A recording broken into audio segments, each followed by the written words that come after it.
Saudari-saudaraku terkasih dalam Tuhan Yesus Kristus, selamat pagi dan berkah dalam. Kita berjumpa kembali dalam renungan harian Rabu 7 Mei 2025. Seperti biasa, kita mendasarkan permenungan kita pada bacaan Ekaristi pagi ini. Bacaan pertama dari Kisah Para Rasul bab 8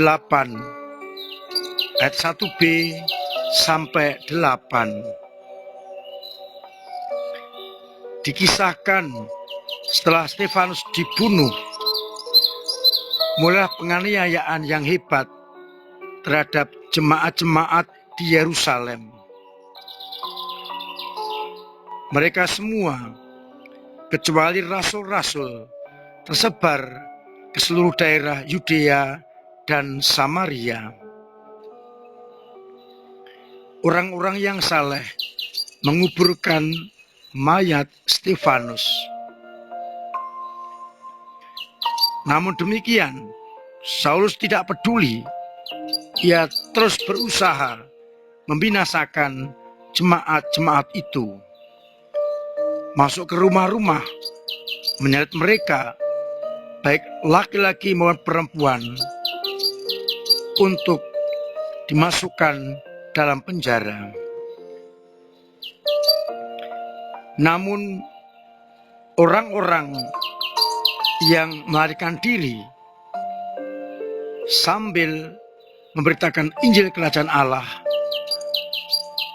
tetap beriman kepada Allah.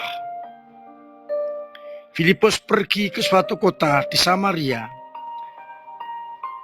dan beritakan Mesias kepada orang-orang di situ. Dan mereka dengan bulat hati menerima pewartaan Filipus.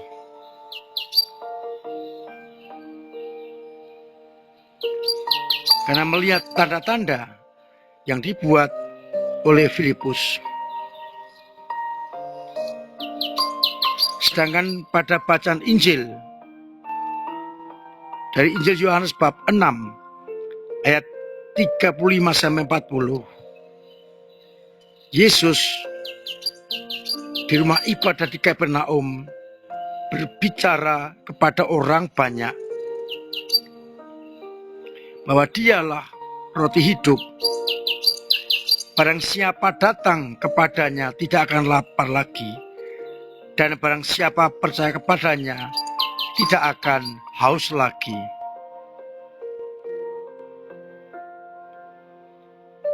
Ia juga menegaskan semua yang diberikan Bapa kepadanya akan datang kepadanya, dan barang siapa datang kepadanya tidak akan dibuang. Sebab ia turun dari surga bukan untuk melakukan kehendaknya, tapi kehendak Dia, yakni Bapa yang telah mengutus Yesus.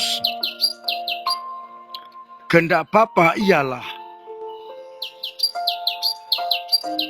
dari semua yang diberikan kepada Yesus, jangan ada yang hilang, tapi supaya aku bangkitkan pada akhir zaman.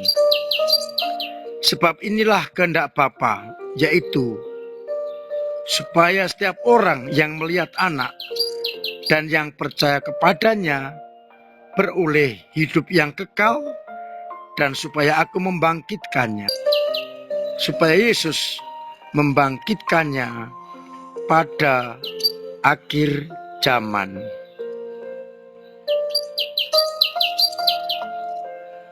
Saudara-saudaraku terkasih, dari bacaan yang pertama kita melihat bagaimana rencana Tuhan dan cara Tuhan untuk menyebarluaskan Injil.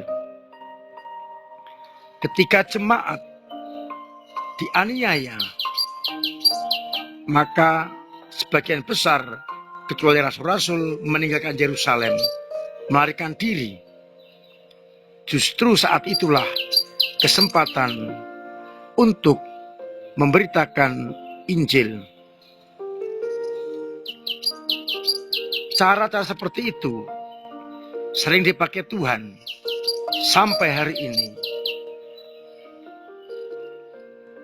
Nampaknya suatu tantangan, tapi dipakai Tuhan untuk hal-hal yang lebih mulia. Misalnya, ketika kita mendapat banyak tantangan, kesulitan, maka kita akan menjadi orang-orang yang militan. Ketika gereja mendapat tekanan, tantangan, umat tidak takut, justru menjadi umat Katolik yang militan. Umat Katolik yang sungguh ditempa semakin hebat, semakin kuat. Oleh karena itu, ketika kita mendapat tantangan dan kesulitan, kita hendaknya bertanya, mau apa Allah atas peristiwa ini? Termasuk kegagalan yang mungkin kita hadapi, kesulitan yang kita hadapi.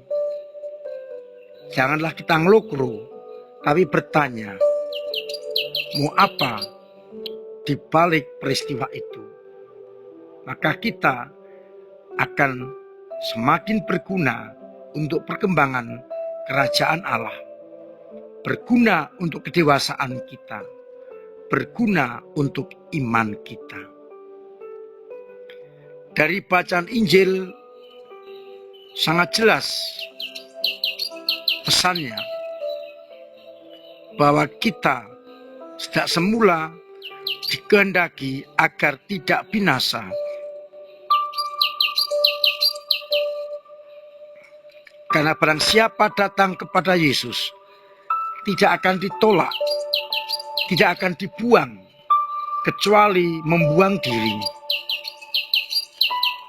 Yesus datang bukan untuk melakukan kehendak Dia, tapi kehendak Bapanya.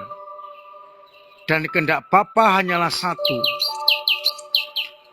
supaya dari semua orang yang diberikan kepada Yesus oleh Bapa lewat pembaptisan, jangan ada yang hilang, tetapi tetap dibangkitkan pada akhir zaman.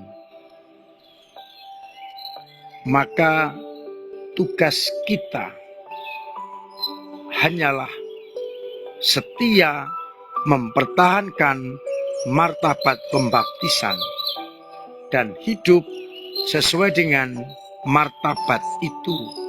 Maka kita akan mendapat hidup yang kekal dan akan dibangkitkan pada akhir zaman. Masalahnya adalah sulit untuk hidup sesuai dengan martabat pembaptisan dan mempertahankannya sampai akhir. Karena dunia menggoda kita. Dunia memberikan iming-iming kepada kita. Dan kata Santo Paulus, daging itu lemah, roh penurut. Kita cenderung mengikuti kedagingan. Oleh karena itu saya mengajak kita semua untuk hidup dalam roh dan meninggalkan kedagingan, agar kita nanti kedapatan setia, dibangkitkan pada akhir zaman untuk hidup yang kekal. Semoga kita mampu benar-benar untuk hidup sesuai dengan kehendak Allah. Tuhan memberkati kita sekalian. Amin. Marilah kita berdoa. Bapa yang penuh kasih, kami bersyukur atas sabdamu yang memberikan kekuatan kepada kami. Sekalipun banyak tantangan, kami tetap akan setia, agar akhirnya kami pun boleh mengalami kasih setiamu. Mampukan kami untuk hidup sesuai dengan martabat pembaptisan dan hidup sesuai dengan kehendak-Mu. Kuatkan iman kami yang kadang lemah, kadang jatuh, kadang mandek, bahkan kadang hilang. Agar dalam situasi apapun kami tetap beriman kepadamu, sehingga iman kami tetap kokoh, kuat, dan tangguh. Semoga umat yang sakit Engkau sembuhkan, yang punya beban berat Engkau ringankan, yang punya perusahaan Engkau bantu untuk mengurai, agar akhirnya kami semua tetap mengalami, merasakan cinta kasih dan perlindungan-Mu. Untuk itu sertai kami dengan berkat-Mu sendiri, Bapa dan Putera dan Roh Kudus. Amin. Saudara-saudaraku terkasih, tetap saya ajak untuk terus memperteguh iman kita,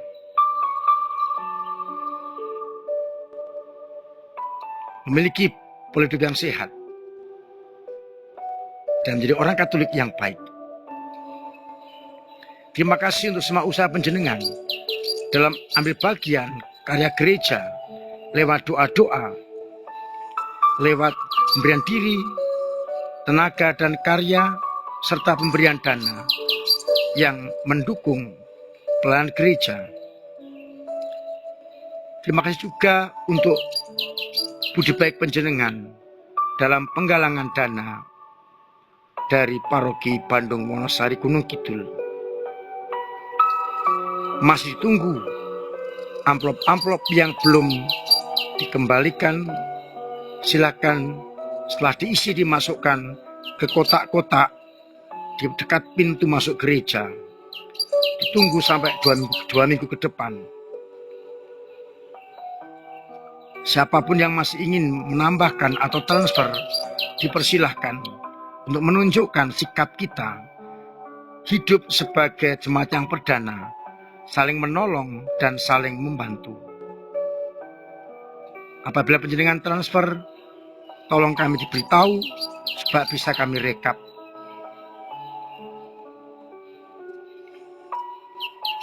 Pada bulan Maria ini, saya mengundang semua saja untuk terus berdevosi kepada Maria dengan doa-doa rosario, baik secara pribadi, keluarga, lingkungan maupun paroki. Dan saya mengajak kita semua mengenal Bunda Maria dalam beriman, agar akhirnya kita benar-benar menjadi orang yang setia. Akhirnya saya mengucap selamat pagi, selamat merenungkan, salam sehat, Tuhan memberkati.